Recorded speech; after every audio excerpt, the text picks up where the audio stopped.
കയറ്റാനുള്ള പരിപാടിയില്ല. അപ്പൊ ഇന്ന് ഡ്രയർ കയറ്റേണ്ടത് എടപ്പാൾക്ക് ഒരു മില്ലിൽക്കാട്ടാ. എടപ്പാള് നമ്മളൊരു സുഹൃത്തിന്റെ മില്ലിൽക്കാണ്. അപ്പൊ ഇത് ഇലക്ട്രിക്കൽ ഡ്രയർ ആണ് കയറ്റേണ്ടത്. ഫുൾ ഓട്ടോമാറ്റിക് 300 തേങ്ങ കൊള്ളുന്നത്. അപ്പൊ ഇതിൽ 8 ട്രേ ഉണ്ട്. അതുപോലെ തന്നെ 5 ഫാൻ ഉണ്ട്. 5 ഫാൻ വെച്ചിട്ടുണ്ട് നമ്മള് 300.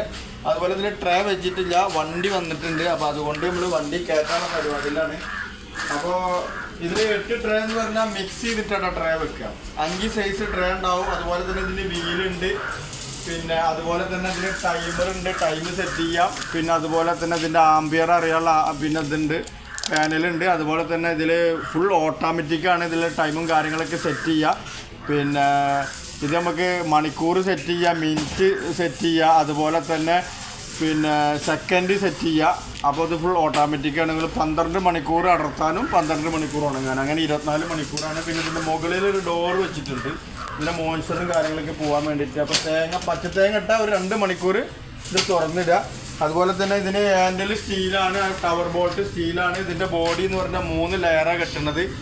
GI glass wool ACP. അപ്പോൾ നമ്മുടെ ലൊക്കേഷനുള്ളത് പട്ടാമ്പിയിലാണ്. അപ്പം ഇന്ന് എടപ്പാളൊരു മില്ലിലേക്കാണ്. അതുപോലെ തന്നെ നമ്മൾ 1000 G ഉണ്ട്. ഇത് പിന്നെ 300 പിന്നെ അതിൻ്റെ ഫ്രെയിമും കാര്യങ്ങളും, അതുപോലെ തന്നെ കൊപ്ര കട്ടറുകൾ, അതുപോലെ തന്നെ ഈ കത്തിക്കണ ഡ്രയറുകൾ 200 തേങ്ങ മുതൽ പിന്നെ 1500 തേങ്ങ വരെ ചെയ്യുന്നുണ്ട്. നമ്മുടെ ലൊക്കേഷനുള്ളത് പട്ടാമ്പിയിലാണ്.